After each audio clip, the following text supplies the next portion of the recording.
오늘은 우리가 계속해서 이제 2장을 마태복음 2장을 살펴보는데 마지막 예언의 성취예요. 예언이 이루어졌다라는 것이 3개가 있었어요. 약속이 이루어졌다라는 게. 그러니까 이번에는 이제 마지막 4번째 이루어졌다라는 말씀을 보게 되는데 19절 보시면 헤롯이 죽은 후에 주의 사자가 애굽에서 요셉에게 현몽하여 일렀다 이렇게 나옵니다. 네, 이 주의 사자는 처음부터 계속해서 따라다니고 있어요.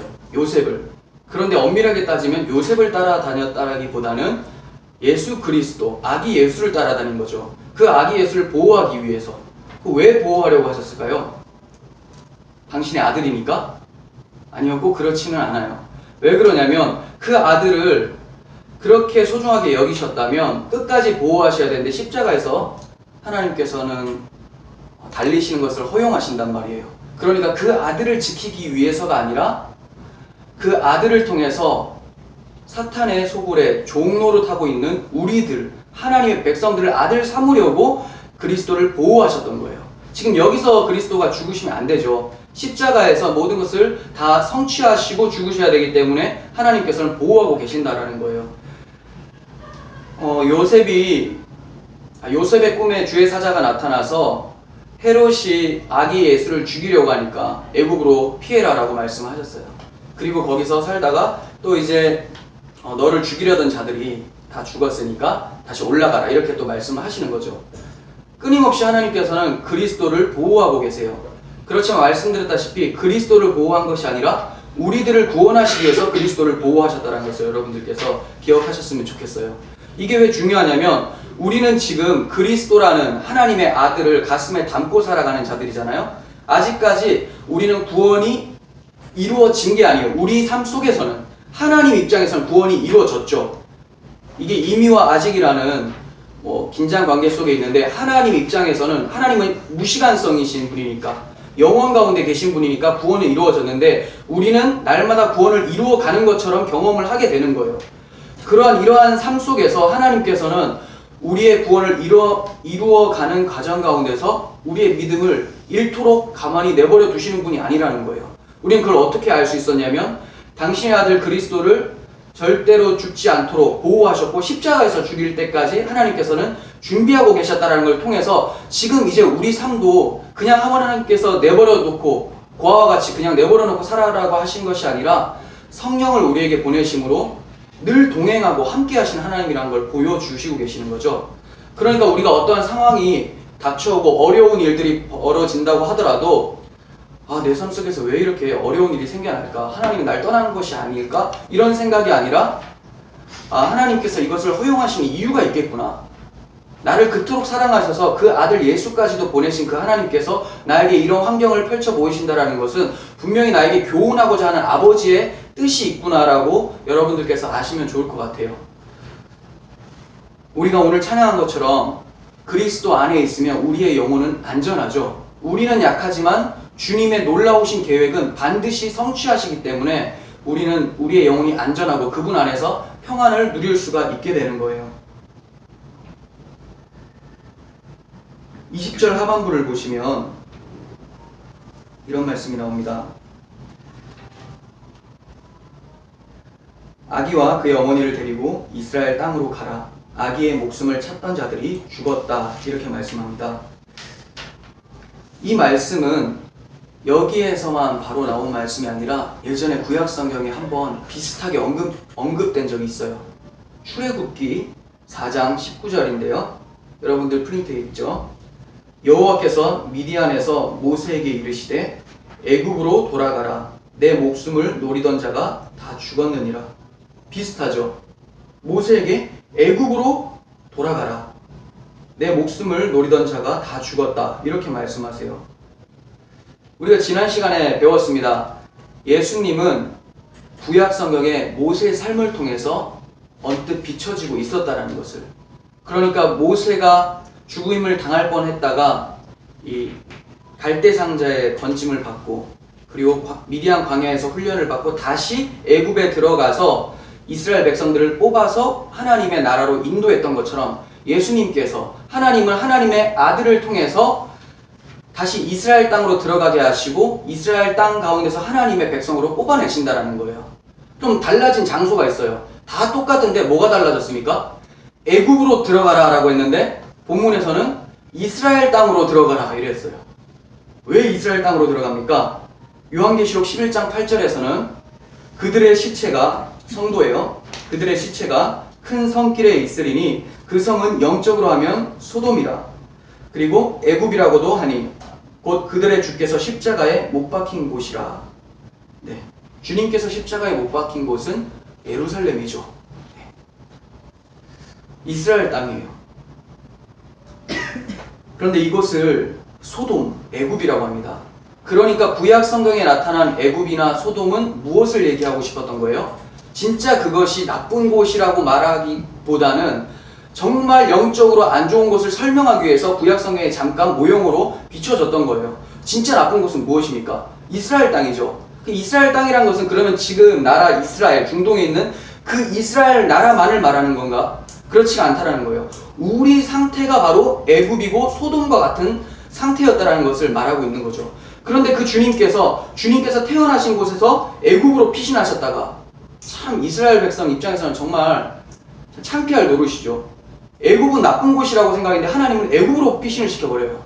그리고 다시 이제 들어가서 이스라엘 땅에서 내 백성을 구원해내라 이렇게 말씀하시는 거예요. 다시 들어갑니다. 예, 이것은 이스라엘 땅이라고도 할 수 있지만 결국 우리 마음이라고도 볼 수 있는 겁니다. 우리가 사탄의 종로를 타면서 욕망에 꽉 매여 있었던 이 상태, 영적으로 소돔이고 애굽의 상태였던 우리들 가운데 하나님께서 그리스도를 보내심으로 이제 성령으로 함께 할 수 있도록 구원을 이루어셨다라는 것을 성경은 말하고 있어요. 그러면 왜 이스라엘로 돌아가게 하지 않고 갈릴리로 돌아가게 하셨는가? 22절 보시면 아켈라오가 그의 아버지 헤롯을 이어 유대 임금됨을 듣고 거기로 가기를 무서워하더니 꿈의 지시함을 받아 갈릴리 지방으로 떠나가. 자, 이스라엘 나라로 들어가라고 했는데 요셉이 무서웠어요. 그래서 갈릴리로 가게 됩니다. 그럼 이건 무슨 뜻인가? 예, 표면적으로는 우리 말씀에 나와 있는 것처럼 아켈라오를 두려워해서 그래요. 아켈라오가 어떤 사람이냐면 지금 이 시기에 왕은 헤롯 대왕이죠. 지금까지 살펴봤을 때 이 로마 당국은 헤롯 대왕을 굉장히 신뢰를 했었어요. 그런데 그 아들에게 대해서는 그렇지 못했어요. 좀 불신이 있었죠. 헤롯은 짐작을 한 거예요. 아, 내가 죽고 내 아들에게 물려줘도 로마가 지금 내가 가지고 있는 지분을 그대로 아들에게 주지 않을 것이다 라는 것을 짐작하고 나라를 세 동부로 나눕니다. 지역을. 그리고 나서 세 아들에게 돌려가면서 이제 너는 여기서, 너는 여기서, 너는 여기서 다스려라 이렇게 얘기를 하는 거예요. 다 안 줄 거니까 조금씩 나누면 되잖아요. 그렇게 해서 받았었던 사람이 오늘 본문에 나오는 헤롯 아켈라오. 헤롯은 이제 가문 이름이니까 아켈라오라는 사람이 나와요. 이 사람이 유대와 사마리아와 이두메라는 곳을 통치를 했어요. 그리고 안디바라는 사람은 갈릴리와 베레아 그리고 빌립 2세 드라고니 지방을 다스렸어요. 그런데 이 아켈라오라는 사람이 문제인데 지금 요셉이 이 사람을 두려워했잖아요. 이 사람의 성품이 어땠냐면 자기가 등극함과 동시에 저명 인사들을 예루살렘에 살고 있었던 그 저명 인사들 3,000명을 다 학살을 해버리고 통치가 시작이 된 거예요. 무서운 사람이죠. 그는 굉장히 불안정하기로 유명했습니다. 주후 6년에 왕위를 찬탈당함으로써 이 사람의 통치력은 좀 부족하다라는 것을 사람들에게 나타냈어요. 요셉은 이러한 아켈라오에 대해서 들었기 때문에 유대 지방에 있는 베들레헴으로 돌아가기가 무서웠던 거예요. 거기는 아켈라오가 통치하니까. 그래서 조금 나은 곳 갈릴리로 들어가게 됩니다. 하나님께서 다시 한번 요셉의 꿈에 나타나서 그의 가족들을 북쪽 갈릴리 지방으로 가도록 말씀을 하셨고 그들은 갈릴리로 가서 살게 되었어요. 헤롯 대왕이 죽으면 그리스도의 대적은 끝난 거라고 보통 생각을 했을 거예요. 이제 아기를 죽이는 자들이 끝났다. 그런데 이상하게도 성경에 기록된 대로 정말로 그 말씀대로 헤롯은 죽었지만 또다시 헤롯의 아들이 바톤을 이어받아서 끊임없이 그리스도를 박해하는 모습이 일어나요. 이거는 창세기 3장 15절에서도 일어났었던 이야기예요. 뱀이 머리가 상해도 누가 계속 덤벼듭니까? 뱀의 후손들이. 여자의 후손을 죽이려고 달려드는 모습. 헤롯이 무너져도 헤롯의 아들, 그리고 헤롯의 아들이 무너져도 또 다른 아들들, 그리고 결국은 그 왕들이 다 무너져도 누가 대적을 합니까? 이 세상 전체, 우리들도 그리스도 다 박해했던 자들이었잖아요. 지금은 하나님의 은혜로 하나님을 아버지라고 부르고 그리스도를 주라고 고백을 하지만 우리도 똑같이 뱀의 머리 밑에서 자랐었던 그런 사람들이었는데 하나님의 은혜로 그 십자가가 우리를 뽑아내셨기 때문에 이제 여러분들이 교회에서 그리스도를 찬양하고 하나님을 아버지라고 부를 수 있게 된 거죠. 그러면 오늘날에는 이 박해가 어떻습니까? 그리스도를 박해하는 것이 어떻습니까? 물론 중동, 이슬람 지역에는 여전히 기독교를 무력으로 육적 탄압을 합니다. 그런데 우리나라 같은 경우는 그렇지가 않죠. 종교의 자유가 있죠. 그럼 어떻게 탄압이 올까요? 박해는 분명히 있어요. 뱀의 후손들은 끊임없이 있어요. 외부적으로도 있고 우리 마음속에도 끊임없이 유혹하고 있고. 그런데 이 박해가 어떻게 올까요? 요즘에 TV 보면 예수님 재림한 것 같죠? TV 보면 예수님 오신 줄 알았어요. 예수님 안 오셨거든요. 할아버지가 아이 머리 쓰다듬는 건 당연한 일이죠. 대단한 이슈거리가 아니에요. 이슈거리가 되고 있어요. 예수님은 가난해서 머리 둘 곳도 없었는데 만약에 그러한 자가 대통령이면, 이 세상의 통치자면 인정할 수 있어요. 그렇게 높은 지위에 올라가 있는데 그렇게 겸손하구나. 그런데 지금 성경을 보면서 그리스도를 주로 고백하는 모습 속에서 등급이 있다라는 게 말이 됩니까? 말은 안 되죠. 그리스도가 주인이죠. 정말 예수 믿지 않아도 착하게 살면, 선하게 살면 구원을 받을 수 있다라고 했어요. 얼마나 좋겠습니까, 그러면? 그렇지가 않잖아요. 다른 복음을 전하면서 영적 탄압이 일어나고 있잖아요. 이 모습이라는 거예요. 이런 모습. 그러니까 우리가 이렇게 민감하게 살아있어야 돼요. 뭐에 대해서? 복음에 대해서. 진짜 진리가 무엇이고 성경이 말하는 그 예수의 복음은 어떠한 건지를 우리가 알지 못하면 우리도 그 외형적으로 사람들이 많이 따라가면 나도 따라가게 되겠고 착하면 구원받는 줄 알고 하나님 안에 있을 때만 선이 선이지 하나님 밖에 있을 때는 외형적 선이라도 하나님은 그걸 선으로 인정을 안 해주시잖아요. 절대 선은 하나님인데 하나님을 비껴가서 하나님과 격리된 상태에서 어떻게 선이 나올 수가 있습니까? 그건 하나님께서 일반 은총 가운데 모든 사람 가운데 믿지 않더라도 믿는 자라도 동일하게 주신 양심이라는 게 있어요. 양심. 그것 때문에 세상이 아직까지 지옥과 같지 않은 거지. 하나님께서 마지막 그날에 그 양심을 싹 걷어가시면 이 땅은 바로 지옥이 되는 거죠. 불을 더할 필요도 없어요. 불이 그냥 터져나와요. 왜 그렇습니까? 양심을 다 빼버리면 뭐만 남아요? 스스로 왕이 되려고 하는 욕망만 남게 되죠. 그러니까 제가 자주 얘기하는 건데 생각나는 게 그거밖에 없어서 그 반찬을 먹는데 제가 집으려고 했는데 누가 옆에서 집었어요. 그럼 지금은 드세요 할 수 있잖아요. 그 젓가락으로 바로 찌를 수가 있다는 거예요. 왜? 양심이 아예 없으니까. 욕망만 남았으니까. 내가 왕이 되어야 되니까. 그 상태가 주님 오실 때 이제 주님께서는 심판하시기 위해서 그냥 일말의 양심까지 다 가져가 버리면 끝나는 거죠. 우리가 전쟁이 일어날 때 지옥이 이 세상에서 잠깐 나타난다는 것을 좀 볼 수 있어야 돼요. 전쟁이 터졌을 때는 사람들이 사람을 죽이고도 크게 죄책감을 갖지 않아요. 합법화되어 있다. 이건 당연한 처사다. 나는 나를 지키기 위해서 그랬어 라고 생각을 해요. 사람을 죽여도 별로 고통스럽지도 않습니다. 왜 그러냐면 하나님께서 일시적으로 어느 정도의 양심을 일반 은총을 가져가 버리기 때문에 그래요. 이거 보면서 너희들 빨리 회개하고 돌아와라. 그러니까 하나님께서 우리에게 일반 은총을 주시고 목숨을 보존시켜 주신 것이 굉장히 큰 은혜예요. 지금 이 시간에 이 욕망에 끌려가고 있는 이 시간 가운데 하나님을 알고 빨리 생명에 참여하라. 기회의 시간이잖아요. 이때 우리가 바른 복음으로 세상을 하나님께로 인도할 수 있어야 되죠. 먼저는 나부터가. 사람 낚는 어부 되라고 하니까 그냥 가서 사람부터 낚으려고 하는데 여러분부터 낚여져 있어야지 사람 낚는 어부가 될 수 있는 거예요. 그래서 먼저 우리 안에 그 아직까지 물속에 잠재되어 있었던 하나님을 알지 못하고 거역하고 있었던 그 사고들을 여러분들 끄집어 올려가지고 하나님 앞으로 옮겨갈 수 있는 우리들 되었으면 좋겠습니다. 그러면 또 하나 요셉이 왜 그곳으로 가지 않고 갈릴리로 갔는가? 구속사적인 모습에서 볼 수 있는데요. 이사야 9장 1절 보겠습니다. 전에 고통받는 자들에게 흑암이 없으리로다. 옛적에는 여호와께서 스불론 땅과 납달리 땅이 멸시를 당하게 하셨더니 후에는 해변길과 요단 저쪽 이방의 갈릴리를 영화롭게 하셨느니라. 이 갈릴리가 어떤 곳이라고 얘기합니까? 이방의 갈릴리 이렇게 얘기하죠. 이게 사사기 1장 30절 이후에도 좀 나오는데요. 이 지역이 스불론과 납달리, 아셀 지파에게 분배된 땅이에요. 그런데 이들이 그 가나안 땅에 들어가서 가나안 족속들을 다 멸절하고 하나님의 백성으로만 살아야 되는데 가나안 족속들을 다 쫓아내지 못했다라고 나와요. 그러니까 같이 산 거죠.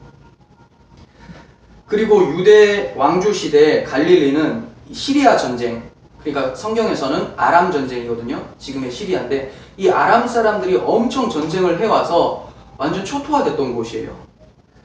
베나닷이라는 왕에게 유린되었었고 또 그 후에 아람 왕 하사엘에게 지배를 받았던 곳이에요. 그리고 주전 734년에 디글랏 빌레셀 3세는 아수르 군대를 위해서 대로를 건설하고 또 갈릴리에 있었던 사람들을 아수르로 다 포로로 가져가 버렸어요. 데려가 버렸던 거죠. 그러니까 갈릴리는 굉장히 다양한 정치적 운명을 겪는 가운데서 주민들이 이제 혼합하게 되고 혼잡하게 같이 엉켜 살게 된 거죠. 이방인들도 많았고.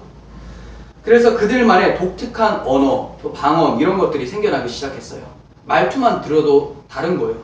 그래서 이스라엘 사람들, 유대인들은 갈릴리 사람들의 말투만 들어도 저기 이방의 갈릴리 사람들 아니야? 이렇게 생각을 하는 거죠. 이 유대 혈통을 그렇게 중요히 여겼던 유대인들이 갈릴리 사람들을 좋아하겠습니까? 아니요, 이방 사람 취급하죠.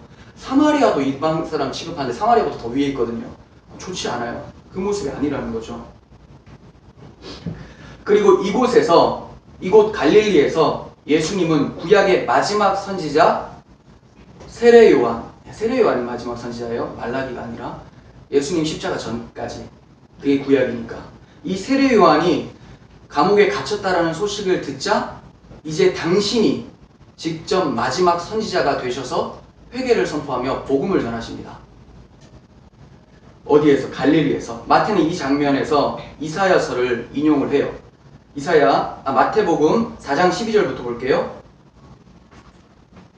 예수께서 요한이 잡혔음을 들으시고 갈릴리로 물러가셨다가 나사렛을 떠나 스불론과 납달리 지경 해변에 있는 가브나움에 가서 사시니 이는 선지자 이사야를 통하여 하신 말씀을 이루려 하심이라. 일렀으되 스불론 땅과 납달리 땅과 요단강 저편 해변길과 이방의 갈릴리여 흑암에 앉은 백성이 큰 빛을 보았고 사망의 땅과 그늘에 앉은 자들에게 빛이 비치었도다 하였느니라. 이때부터 예수께서 비로소 전파하여 이르시되 회개하라 천국이 가까이 왔느니라 하시더라.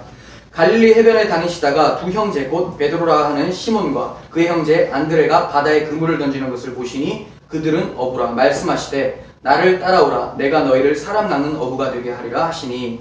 이게 무슨 말이냐면 지금 구약 시대에는 하나님의 백성을 어디다 국한뒀습니까? 이스라엘 민족에게 국한을 뒀었어요. 그런데 이제 구원의 문이, 즉 복음이 열방 가운데로 선포되어지며 퍼져나가기 시작한다는 것을 마태복음 4장은 얘기하고 있고 그 전에 오늘 본문 2장에서도 언급을 하고 있는 거죠.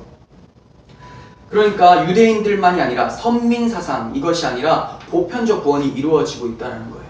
그러니까 착한 일을 하면 구원받는다 이런 보편적인 구원이 아니라 민족과 상관없이 그리스도를 주로 고백하고 복음을 받아들인 자에게는 구원이 일어난다는 것을 얘기하고 있는 거죠.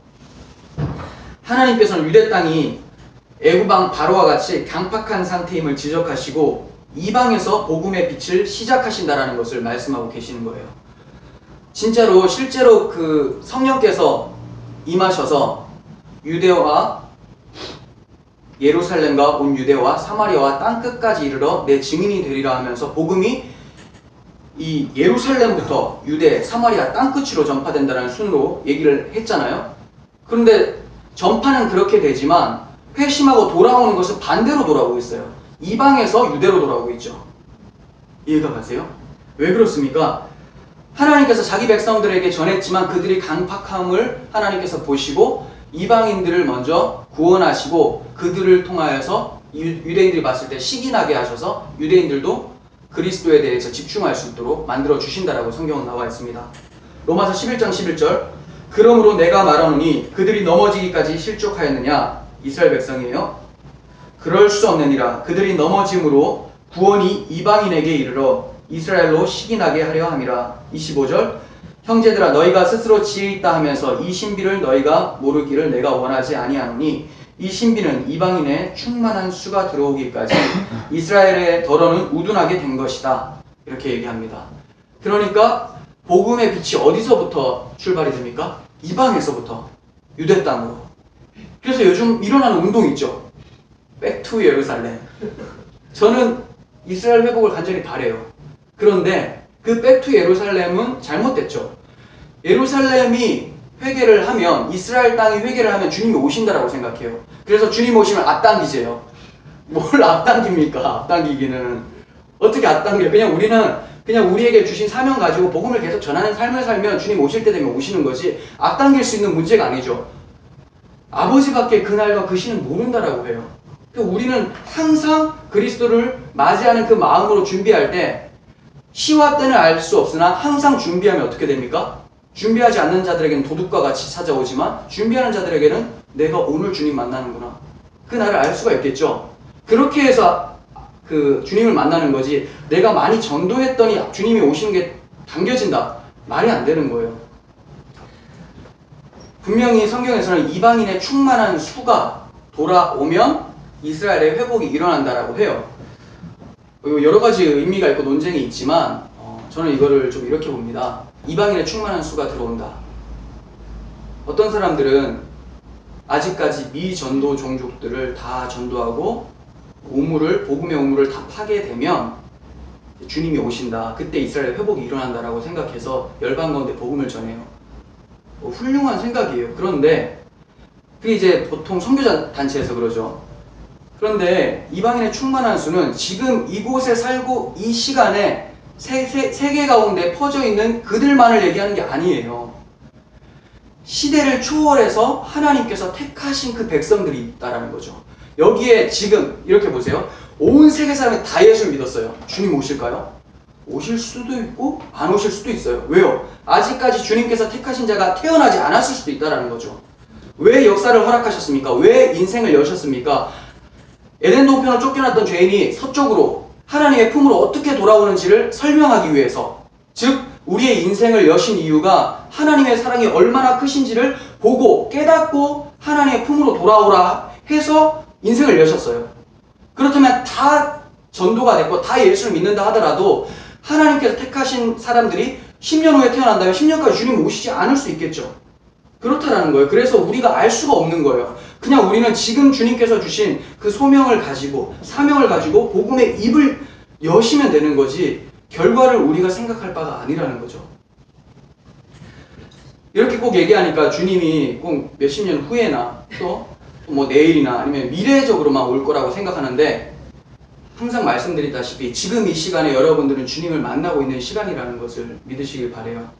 육적으로는 완전하게 영체로 변화돼서 우리를 영육의 구원을 이루실 분은 역사적으로 오시겠지만, 지금 이 시간에 성령으로 우리에게 말씀을 증거하시면서 임마누엘 하신 하나님과 만나고 있기 때문에 이 시간도 천국을 누리는 시간이고, 이 시간이 성경에서 말한 그 날의 마지막 날이라고 하잖아요. 이 마지막 날, 이게 뭐냐면 세속적 시간들, 세상 사람들이 다 누리고 그 사고로 끌려가고 있는 이 시간의 종결이라는 거예요. 종결. 여러분들은 지금 하나님의 말씀에 참여함으로써 이 세속적 사고가 끊어지고 하나님의 사고로 돌입되면서 이 시간은 마지막 날이 되는 겁니다. 그럼 주님의 재림은 이 시간에도 있는 거죠. 이것이 연속적으로 계속 시간 속에서 흘러가다 보면 역사적 재림은 필연적으로 다가오는 것이고, 이렇게 보시면 돼요. 그래서 우리가 가장 먼저 사모해야 될 것은 지금 이 시간에 하나님 말씀에 참여되는 것, 그리고 이것의 연장선으로 주님 오시옵소서 마라나타를 구할 수 있게 되겠죠. 이것이 바로 올바른 신앙이에요. 현재와 미래에 대한 갈망. 주님을 담고 있는 갈릴리 지방을 이사야 선지자가 이렇게 표현했죠. 흑암에 사는 백성. 주님이 지금 그곳에 가잖아요. 흑암에 사는 백성, 사망의 땅과 그늘에 앉아있는 자들이 빛을 보았다, 이렇게 얘기를 했어요. 그러니까 깜깜한 그 상태였는데 주님이 갔더니 빛을 보고 그들이 환하게 바뀌었다라는 것을 얘기하고 있어요. 그렇습니다. 예수님께서는 우리를 빛으로 부르시고 세상에 빛으로 보내시려는 거예요. 그래서 주님께서 갈릴리에서 복음을 전하시고 이제 제자들을 부르시는 거죠. 아까 그 이방이 갈릴리에 대해서 이사야서를 예언하고 나서 제자들을 부르는 것이 나오죠. 사람 낳는 업으로. 그러니까 빛이 오셔서 그 어두운 땅을 빛으로 만드시고 또 이제 빛된 자를 통해서 다시 세상 가운데 보내서 빛으로 만들기를 원하신다는 거예요. 그래서 사람 낳는 업으로 부르시는 것이다 라고 하면서 먼저 우리 자신이 빛으로 변화되는 것이 중요하다. 그리스도의 복음을 듣고 거기에 참여되는 것이 중요하다는 것을 말씀하시는 거죠. 그렇다면 23절에 갈릴리 중에서도 왜 나사렛이라고 하는가? 이게 굉장히 논쟁이 많고 논쟁이라기보다는 견해가 굉장히 많아요. 그래서 각자 막 다 다릅니다. 제가 그래서 몇 가지 중요한 해석들에 대해서 알려드리고 저도 결정 짓는 거는 좀 무리인 것 같아요. 여러분들이 괜찮은 거 골라 잡으시면 돼요. 근데 다 무리는 아니고 다 그럴듯합니다. 저도 어느 정도 거의 다 수용을 합니다. 한번 들어보세요. 첫 번째 견해는 왜 나사렛인가? 이 4세기에 골든마우스라고 이름이 불려진 설교의 대가 크리소스톰이라는 사람이 있었어요. 요한 크리소스톰. 그 사람은 이렇게 얘기를 합니다. 선지자들의 책이 없어진 것이 참 많다. 왜 이렇게 얘기하냐면 23절에 보시면 나사렛 사람이라 칭하리라 하심을 이루려 하심이라 이렇게 나오죠. 이게 마치 성경에 있었던 내용 같잖아요. 근데 나사렛이라는 이 예언이 없어요. 성경에 직접적으로. 주님이 나사렛 사람이다라는 것이 나타나지가 않아요. 그러니까 크리소스톰 입장에서는 선지자 책들 중에서 잃어버린 거 많다. 그러니까 그런 전승, 원래 책이 있었는데 잃어버려서 그런 거지 이건 성경에 기록된 것이 없다. 이렇게 얘기하는 견해가 있죠. 예, 이거는 조금 저는 좀 그래요. 왜 그러냐면 하나님께서 담을만 하시면 담으시죠. 그걸 잃어버렸다라고 하기는 조금 그런 것 같아요. 칼빈 아시죠? 종교개혁자 칼빈, 장로교 창시자. 이분 같은 경우는 이 크리소스톰을 틀렸다라고 얘기를 해요. 좀 강하게. 저는 틀렸다라기보다는 조금 무리가 아닌가 얘기하는데 이분 틀렸다고 얘기를 합니다. 그러면 칼빈은 어떻게 보나? 언어 유희로 봅니다. 언어 유희. 그러니까 이 나사렛이라는 단어하고 나시린 비슷하게 느껴지는 거예요. 지금 우리나라 말로는 완전 다른 것 같잖아요. 근데 이게 이스라엘 말로는 나지르 이 단어고 나지르. 그리고 어원이 나자르라는 단어에서 왔어요. 나자르. 구별하다, 성별되다. 그러니까 구별된 자가 나시린이죠. 나자르. 나사렛이 아니라 나자렛이거든요. 원래 비슷하죠. 그러니까 칼빈 입장에서는 나시린을 구약에서 얘기하고 예수님이 이와 같이 세상에 섞이지 않고 구별된 하나님의 아들로서 오셨다라는 것을 얘기를 하고 있어요. 요셉이라는 사람 기억하시죠? 요셉이 굉장히 예수님하고 닮았거든요. 삶이. 근데 요셉을 이렇게 설명합니다. 창세기 49장 26절. 내 아버지의 축복이 내 선조의 축복보다 나아서 영원한 산이 한없음 같이 이 축복이 요셉의 머리로 돌아오며 그 형제 중 뛰어난 자의 정수리로 돌아오리라. 자, 뛰어난 자, 이게 나시린이에요. 뛰어난 자라는 단어가 나지르예요. 그러니까 그 형제 중에 나시린의 정수리로 이런 단어죠. 신명기 33장 16절. 땅의 선물과 거기 충만한 것과 가시떨기 나무 가운데서 계시던 이의 은혜로 말미암아 복이 요셉의 머리에 그 형제 중 구별한 자의 정수리에 임할지로다. 또 나시린 나와요. 나지르. 그러니까 요셉도 나시린을 얘기를 했는데 예수도 요셉이 예수의 모형이었다면 예수도 나시린을 설명하는 나사렛에서 난 거 아니냐. 이렇게 언어 유희. 원래 구약의 이스라엘 사람들은 이 문학 기법을 잘 썼어요. 언어 유희를. 이런 거 있죠. 하나님께서 아브라함과 사라에게 나타나서 내가 내년에 이맘때 너에게 아들을 주겠다라고 하니까 사라가 웃었어요. 그 웃음이 이자크. 근데 그 아들이 났을 때 이삭이라는 이자크 이름을 주는 거죠. 똑같이 너는 웃었으나 그 웃음을 진정한 웃음으로 바꿔주셨다. 그 이삭을 보면서 괴로웠겠죠. 자기가 비웃었던 것을 생각하는. 하나님 참 너 보면서 너 자신을 알라 이렇게 돌아보고. 그렇지만 그 웃음을 진짜 웃음으로 바꿔주시는 하나님. 이렇게 워드플레이가 있었다라는 거예요. 언어 유희가. 이 마틴 부처라는 종교개혁자도 이렇게 얘기를 합니다. 사사기 13장 5절의 인용으로 보는데, 보라, 내가 임신하여 아들을 낳으리니 그의 머리 위에 삭도를 대지 말라. 이 아이는 태에서 나옴으로부터 하나님께 바쳐진 나시림이 됨이라.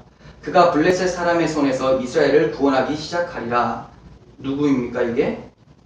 삼손이에요. 삼손을 가리켜서 백성의 구속자라고 부른 것은 그리스도를 예표하면서 삼손의 행동을 통해서 그리스도께서 이렇게 블레셋이라는 마귀를 상징하는 이 나라를 박살낸다라는 것을 예표하는 것이다. 그러니까 삼손이 나실인이었던 것처럼 예수 그리스도도 나실인으로서 나사렛이라는 곳에 나타나신다라는 것을 얘기를 하고 있는 걸로 보는 거죠. 그럴듯합니다. 또 견해 세 번째, 이것도 언어 유희인데 이사야 11장 1절의 인용으로 보고 있어요. 볼게요. 이새의 줄기에서 한 싹이 나며 그 뿌리에서 한 가지가 나서 결실할 것이요. 이 가지, 한 가지, 이 단어가 네제르예요. 네제르, 이게 싹, 가지 이런 뜻이거든요. 그러니까 나자렛, 네제르 같은 단어를 일부러 바꿔서 쓴 거다, 이렇게 얘기를 하고 있어요. 이게 좀 신빙성이 있는 게, 예수가 이새의 가지, 즉 다윗의 혈통으로 오신다라는 것을 마태복음에서 1장에서 언급을 했죠. 그러니까 다윗의 혈통으로 오시는데 한 가지다, 싹이다, 굉장히 초라하고 작아 보인다는, 연약한. 그래서 다윗의 혈통으로서 그분의 왕권이 강조되면서 동시에 메시아의 비천함을 동시에 언급하는 것으로 보고 있는 거예요. 그러니까 왕의 혈통은 맞지만 세상 사람들이 봤을 때는 볼품없고 연약한 모습을 본다. 이사야 52장 14절에서도 이런 연약함에 대해서 얘기를 하고 있습니다. 전에 그의 모양이 타인보다 상하였고 그의 모습이 사람들보다 상하였으므로 많은 사람이 그에 대하여 놀랐거니와. 초라한 모습이 나타나죠. 이사야 53장 2절도 보겠습니다. 그는 주 앞에서 자라나기를 연한 순 같고 마른 땅에서 나온 뿌리 같아서 고운 모양도 없고 풍채도 없은즉 우리가 보기에 흠모할 만한 아름다운 것이 없도다. 그는 멸시를 받아 사람들에게 버림을 받았으며 간고를 많이 겪었으며 질고를 아는 자라. 마치 사람들이 그에게서 얼굴을 가리는 것 같이 멸시를 당하였고 우리도 그를 귀히 여기지 아니하였도다. 그는 실로 우리의 질고를 지고 우리의 슬픔을 당하였거늘 우리는 생각하기를 그는 징벌을 받아 하나님께 맞으며 고난을 당한다 하였노라. 네, 그리고 나서 여러분 잘 아시는 그가 찔림은 우리의 허물을 인함이요 그가 상함은 우리의 죄악 때문이라. 이런 말씀이 나오는 거예요. 네, 이렇게 그리스도는 오셔서 사람들에게 천대받고 멸시받고 가난한 모습으로 살아가게 되고 세상 사람들은 힘없는 자로 보게 된다. 당연히 힘없는 자였으니까 또 죽이는 거예요. 힘 있는 자면 못 죽여요. 힘 없는 자로서 자기들의 마음에 들지 않으니까 예수님은 십자가에 달았죠. 이런 모습으로 오신다라는 겁니다. 주님께서 한 가지, 한 싹으로 오셔서 그 뿌리에서 한 가지가 나서 결실한다라고 해요. 열매를 맺는다고 하죠. 이러한 것처럼 주님께서 이 땅에 오셔서 초라한 모습으로 사시다가 그 초라함을 싫어하는 그러한 자들 가운데 십자가에 못 박히심으로 교회가 탄생하죠. 그것과 같이 주님께서 말씀하세요. 요한복음 12장 24절 내가 진실로 진실로 너희에게 이르노니 한 알의 밀이 땅에 떨어져 죽지 아니하면 한 알 그대로 있고 죽으면 많은 열매를 맺는다. 이렇게 말씀하고 있는 거예요. 그러니까 마태는 단지 한 명의 역사가로서 그대로 역사를 서술하는 것이 아니라 구약 성경에 예언된 그 예언들이 진짜로 성취되었다는 것을 입증하기 위해서 그 단어를 비슷하게 바꿔서 나사렛으로 표기를 하면서 변증하고 있는 거예요. 이 봐라, 구약에서 예언된 그 예수가 이분 맞지? 이렇게 얘기하는 거죠. 언어 유희를 사용을 하면서 말이죠. 그러니까 이 마태는 그냥 역사 기록자가 아니라 한 명의 신학자와 같은 사람이에요. 우리가 마태복음 1장에서도 봤잖아요. 굉장히 깊고 또 비유적으로 은유적으로 담은 글들이 많았었잖아요. 그런 것처럼 살짝 비유적으로 은유적으로 갖다 쓰는 것, 이것으로 볼 수가 있습니다. 그리고 마지막 네 번째, 저는 그래도 이쪽이 좀 검증이 좀 되지 않나 생각되는 건 나사렛이라는 곳이 어디냐면 굉장히 가난한 동네예요. 멸시천대. 그러니까 아까 좀 전에 말씀드렸던 그 예언하고 좀 비슷한 점이 있어요. 그 동네가 굉장히 약한 곳이에요. 우리나라에도 굉장히 뭐 못 사는 곳이나 초라한 곳 있잖아요. 그런 것처럼 세상 사람들이 봤을 때, 그 다른 예루살렘에 살던 사람들이 봤을 때 나사렛 하면 거기서 뭐가 있어, 이런 느낌. 그래서 이 나다나엘이라는 나중에 예수님을 영접하고 예수님의 제자가 되는 사람이 이렇게 얘기를 합니다. 나사렛에서 무슨 선한 것이 날 수 있느냐? 빌립이 이르되 와서 봐라, 이렇게 얘기를 합니다. 나다나엘은 충격을 받았어요. 무슨 나사렛? 나사렛에서 무슨 선지자가 나와? 무슨 구원자가 나사렛에서 나와? 나오면 예루살렘 같은 데서 와야 되는 거 아니냐? 정말 왕이면. 다윗도 예루살렘에서 등극하셨으니까. 그러니까 베들레헴에서 나시고. 근데 베들레헴에서 난 거는 모르는 거죠, 지금. 이 사람이 그 사람인지는 모르죠. 시간이 엄청 흘렀으니까, 나다나엘 때는. 예수님께서 천하고 낮은 곳으로 가신 것은 예수님이 우리 죄로 인해서 스스로 낮아지시고 그들 가운데 구원을 시작하신다는 것을 설명하기 위해서 이렇게 기록된 것으로 볼 수가 있습니다. 그러니까 지금 그 당시에는 나사렛이 굉장히 육적으로 가난한 동네였지만 예수님은 육적 가난을 지금 탈피하시려고 오시는 분은 아니죠. 그러니까 영적 가난, 즉 나사렛과 같은 곳, 이방의 갈릴리와 같은 곳은 어디를 말하냐면 우리를 얘기하는 거예요. 우리 상태. 하나님이 없어서 공고한 상태, 그 상태에 있는 자들을 하나님께서 부욕해 하시기 위해서 그 아들 그리로 보내셨다는 거예요. 주님께서는 우리와 성전이 같고 같은 육체로 오셨고 우리의 연약함을 알지 못하시는 분이 아니라 동정하시면서 죄는 없으신 분이다, 이렇게 히브리서는 얘기를 하고 있습니다.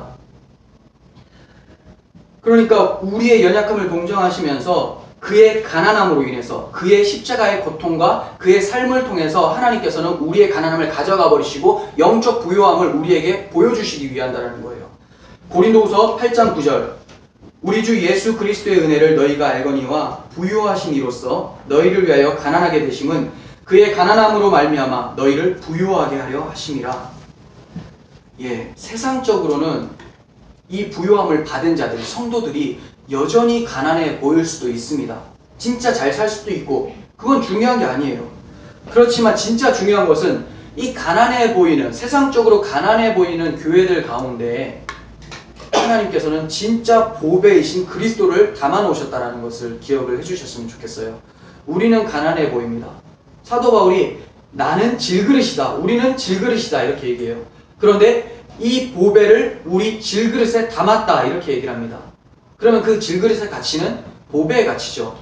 여러분, 그냥 질그릇이 있어요. 흙으로 만든, 대충 만든 그릇이 있으면 별로 쓸모도 없고 발로 차서 깨질 수도 있지만 거기에 절대로 떨어지지 않는 황금이 담겨 있다면, 이렇게 들어가지고 빼는 황금 말고 어디까지가 금이고 어디까지가 질그릇인지 모를 정도로 완전히 붙어있는, 연합되어 있는 그 그릇이 있다면 그 그릇을 버릴 수 있지가 않죠. 굉장히 존귀하다는 거예요. 여러분, 성도의 자기 인식은 이래야 된다는 겁니다. 우리가 예수 그리스도가 없는 상태에서는 흙과 같다, 질그릇과 같다, 아무것도 아니야, 이렇게 생각을 하게 되겠지만 예수와 함께하는 나는 하나님께서 그토록 원하시는 존귀한 자라는 것을 기억하셨으면 좋겠어요. 나 혼자로서는 절대로 거룩하지 못하고 흙과 같은 존재지만 하나님의 아들이 나와 연합되었다는 그 사실 때문에 우리가 자존감이 있게 되는 거죠. 환경이 어떻다라고 해서 자존감이 생기는 것은 여러분 그거 죄예요. 환경에 여러분들이 좋아요. 뭐 국회의원이 됐어요. 그래서 예수 믿는 것을 전하는 것이 더 효과가 있을 것 같고, 가난한 상태에서 예수를 전하면 막 민망한 것 같고, 이렇게 생각하는 것은 죄입니다. 왜 그런 줄 아세요?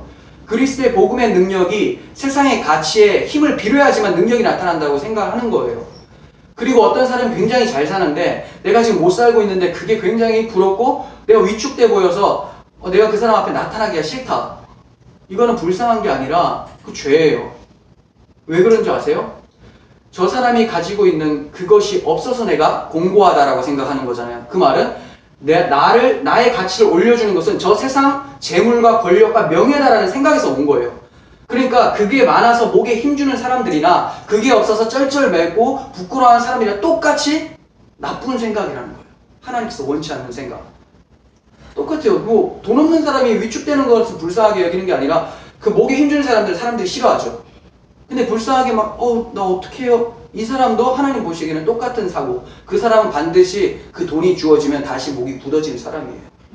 그러니까 우리는 세상의 것들로 그렇게 좌지우지되는 것이 아니라 우리 안에 담긴 그 생명, 하나님의 생명이라는 보배 때문에 우리의 가치가 드러나는 이런 자존감이 우리 가운데 있었으면 좋겠습니다. 사도 바울은 하나님께서 우리를 이런 모습으로 불렀다고 얘기합니다. 고린도전서 1장 26절, 형제들아 너희를 부르심을 보라. 육체를 따라 지혜로운 자가 많지 아니하며 능한 자가 많지 아니하며 문벌 좋은 자가 많지 아니하도다. 그러나 하나님께서 세상에 미련한 것들, 지혜 있는 자들을 부끄럽게 하시려고 세상에 약한 것들을 택하사 강한 것들을 부끄럽게 하시려고, 또 하나님께서 세상에 천한 것들과 멸시받는 것들과 없는 것들을 택하사 있는 것들을 폐하려 하시나니 이는 아무 육체도 하나님 앞에서 자랑하지 못하게 하려 하심이라. 네, 우리의 모습이 좀 약해도 더 감사하죠. 내가 뭔가 많이 있었을 때는 이 기쁨이 뭔가 많았기 때문에 사람들은 기쁨이라고 생각하겠지만, 아무것도 없는 상태에서 그 사람들이 상상도 할 수 없을 정도의 평안함을 느끼면서 기쁨을 가진다면 사람들은 우리가 가지고 있는 그 예수에 대해서 다시 한번 생각하게 될 거예요. 분명히 환경은 반지하에 살고 제가 그랬다라는 거죠. 네, 지금 반지하를 무시한 게 아니라 제가 엄청 오랫동안 반지하에 살았는데 지금 지상으로 올라온 지 얼마 안 됐어요. 네, 그렇게 살고 그리고 뭐 돈도 없고 빚만 있고 이렇다고 해서 막 슬퍼하는 것이 아니라, 돈 굉장히 많은 사람이 그러한 자가 굉장히 당당하고 기뻐하고 평안을 누리는 모습 속에서 부러움을 갖습니다. 미친 사람이라고 생각하지 않고 저 사람의 기쁨은 도대체 근원이 뭘까 이렇게 생각하게 된다는 거예요. 궁금하지 않겠어요? 지는 엄청 가지고 있어도 불안하거든요. 옥상에 뛰어내릴 생각을 하고 있는데 이 사람은 아무것도 없는데, 나 하루라도 저 상태로 딱 취하면 바로 죽을 것 같은데 이 사람은 거기서 기쁨의 능력이 나타나니까 궁금해지기 시작하는 거죠. 걸어다니는 복음의 편지예요, 편지. 그러니까 여러분들의 가난이 능력이 될 수도 있다는 거예요. 그렇다고 반드시 가난하라는 건 아니에요. 열심히 노력해서 돈도 많이 버시면 되죠. 난 그래서 그리스도를 드러내기 위해서 가난해져야지. 그리스도도 안 드러나고, 그런 마인드 자체에서는 그리스도도 안 드러나고 삶 속에서도 굉장히 불쌍한 삶으로 살아가게 될 거예요. 주님이 이방과 같은 갈릴리, 우리와 같은 상태의 갈릴리로 오셔서 우리를 진짜 부유한 자로 세우셨으니 이제 우리도 우리 안에 있는 이 보물, 이 예수만을 자랑하면서 살아야 되겠죠. 또한 예수님께서 영적으로 가난한 자들이었던 우리를 찾아오신 것처럼 우리도 이제 우리가 가지고 있는 그 보물이 없는 자들, 가난한 자들이죠. 하나님 볼 때는 텅텅 비어있는 자들이에요. 그들 가운데 그 보물을 전해줘야죠. 그들 마음 안에 그 보물을 갖다 놓을 수 있어야죠. 그래서 우리의 입을 열어서 보물이신 그리스도를 증거해야 되는 것이 그리스도인들의 사명이라는 겁니다. 이게 바로 성경에서 말하는 이웃사랑이에요. 가서 초코파이 하나씩 나눠주는 것이 아니라 진짜 보물, 영원히 목마르지 않고 영원히 사라지지 않는, 썩지 않는 그 양식, 예수 그리스도라는 만나를 주셔야죠. 물론 그 문을 열기 위해서는 여러분들 초코파이나 뭐 가져가셔도 돼요. 사람들은 그 보물을 알아보기 전에는 모르니까. 그래서 마음을 열기 위해서 그걸 사용을 할 수 있어요. 근데 교회가 그냥 사회 구제만 하고 그냥 거기서 끝내버리는 경우가 많아요. 복음을 전하는 게 우선이죠. 가난에서 탈피하는 것이 우선이 아니에요. 물론 순서로는 복음을 알게 하기 위해서 가난을 탈피하게 해줄 수도 있습니다. 그들이 환경이 너무 어려우니까 거기에 대해서 귀를 아예 안 열지를 않을 수가 있으니까. 그렇지만 반드시 궁극적으로 전해야 될 것은 밥이 아니라 진짜 밥. 우리의 밥이 되시기 위해서 부유에 오셨잖아요. 그분을 전해야죠. 그 예수를 전해야죠. 그렇지 않고서는 그 사람들은 그 밥이 떨어지면 또다시 괴로움에 휩싸이게 됩니다. 물론 우리도 그 밥이 없으면 괴로울 때가 있지만 하나님께서는 또 우리가 그리스도를 알아가고 하나님의 사랑을 하나님께서 계획해 놓으신 그 분량까지 알아가는 동안은 하나님께서 이 땅의 것들도 다 지원해 주세요. 그러니까 여러분들의 생명은 마음대로 없어지지 않고 하나님께서 계획해 놓은 분량이 있어요. 내 사랑을 이 정도 너는 알아와야 돼. 그게 다하기까지는 우리는 죽지도 않아요. 만약에 여러분들이 불의의 상으로 돌아가셨다. 하나님께서 거기까지 알게 하신 거죠. 모든 것이 하나님의 손에 있기 때문에 우리는 두려워할 필요도 없어요. 오늘 내가 밥이 없어서 죽을 것 같아요? 올라오라는 신호구나. 근데 또 들어와요. 더 살다 오라는 신호구나. 이렇게 느끼면 되겠죠. 굉장히 자유롭습니다. 왜 우리가 고민에 빠진 줄 아세요? 내 생명이 지금 나에게 있다라는 생각 때문에 괴로운 거예요. 이 생명을 어떻게 지킬까? 이 생명을 어떻게 풍성하게 만들어 볼까? 근데 이 생명은 내게 아니라 하나님께서 하시겠지 해버리면 굉장히 마음 편해요. 세상 사람들은 미친 사람이라고 하겠죠. 네, 그 사람들 눈에는 그렇게 보여야 돼요. 예수가 미친 자처럼 보였듯이, 사도 바울이 미친 자처럼 보였듯이 우리는 세상에서 미친 자로, 그렇지만 어디에 미쳐요? 세상에 미친 자가 아니라 그리스도께로 미친 자. 이 자가 바로 성도라는 것을 성경은 말하고 있어요. 이제 마지막으로 살펴보면 2장에 독특한 표현들이 좀 나옵니다. 20절 상반부 보시면 아기와 그의 어머니라고 나오죠. 아기와 그의 어머니. 이 단어가 5번 나와요. 5번 2장에. 이상하지 않습니까? 11절 볼게요. 거기도 아기와 그의 어머니 나오죠. 13절 중반부에 아기와 그의 어머니를 데리고 애국으로 피하여 또 나오죠. 그리고 14절 요셉이 일어나서 밤에 아기와 그의 어머니를 데리고 또 나오죠. 그리고 20절 오늘 방금 읽은 9절에 나오고 21절에도 나와요. 21절에 아기와 그의 어머니를 데리고 이스라엘 땅으로 들어가라. 뭐 아기와 그의 어머니가 뭐가 이렇게 중요해서 그냥 예수와 마리아 이래도 되고 아기와 마리아 이래도 되잖아요. 아기와 그의 어머니, 그리고 거기에 요셉은 가족인데도 거기에서 계속 삭제시켜요. 요셉이 그냥 데리고 가는 입장이고 요셉아 너와 어머니 마리아와 아기 이렇게 얘기하지 않고 그냥 아기와 마리아, 아기와 어머니 이렇게만 나오죠. 왜 그럴까요? 이건 족보에서 우리가 살펴봤어요. 마태복음 족보에서 요셉은 예수 그리스도의 아버지로 나오지가 않죠. 그냥 세속적 관계 가운데서만 아버지지 요셉과 동침해서 아이를 낳지 않았어요. 여자의 몸에서 아이가 나왔어요. 이 말은 창세기 3장 15절에서 여자의 후손을 통해서 하나님께서 뱀의 머리를 상하게 한다는 것을 성취하기 위해서예요. 그러니까 이 여자의 후손을 통해서 하나님은 구원을 하실 것인데 그 후손이 바로 이 아기고 마리아가 그 여자로서 등장하고 있는 거죠. 계속 언약의 성취로서 5번이나 등장을 하고 있는 거예요. 구약에서 말한 그 여자와 그 여자의 후손이 이 사람들이야. 이거 기억해라. 강조하고 있는 겁니다. 하나님께서는 창세기 3장 15절에 약속하신 여자의 후손을 보내주셨고 그 여자의 후손은 나사렛이라는 비천한 곳에서 사셨습니다. 우리와 같이 비천하고 약한 모습으로 오셔서 우리를 동정하시고 대신 죽음으로 우리를 구원으로 인도하셨어요. 히브리서 4장 15절 우리에게 있는 대제사장은 우리의 연약함을 동정하지 못하실 이가 아니요 모든 일에 우리와 똑같이 시험을 받은 이로되 죄는 없느니라. 아멘. 여러분 그렇다면 이제 우리가 무엇을 해야 되겠습니까? 우리가 이 예수를 받았고 이 여자의 후손을 받은 우리들이라면 이제 우리가 해야 될 건 딱 하나밖에 없어요. 히브리서 4장 16절 방금 읽은 말씀의 뒷구절입니다. 그러므로 우리는 긍휼하심을 받고 때를 따라 돕는 은혜를 얻기 위해 은혜의 보좌 앞에 담대히 나아갈 것이다. 네. 그 예수가 우리와 같이 똑같이 오셔서 우리의 연약함을 가지시고 십자가에서 죽으시고 그러나 그분은 죄가 없으시다. 그러므로 우리는 긍휼하심을 받고 때를 따라 돕는 은혜를 얻기 위하여 은혜의 보좌 앞에 담대히 나가야 된다. 이렇게 얘기합니다. 그 말은 하나님께서 여러분들에게 주신 이 생명책에 날마다 집중되어지고 이 복음의 풍성함을 가슴에 새기면서 살라고 얘기하는 거예요. 그리스도인의 능력은 여러분 할 수 있습니다, 할 수 있습니다 해서 나오는 것이 아니라 하나님께서 주신 이 사랑의 편지 가운데서 나타나는 거예요. 그리스도의 사랑이 우리를 강권하시다라고 말하는 것처럼 하나님의 사랑을 알 때 그리스도인의 능력이 나타난다는 겁니다. 우리 모두가 다른 곳으로 우리의 정신이 집중되는 것이 아니라 오직 우리의 생명이고 우리의 사랑 되시는 그리스도께 초점을 맞춤으로써 우리 교회가 날마다 하나님의 능력이 나타나는 생명의 공동체가 되기를 간절히 소원합니다. 기도하겠습니다.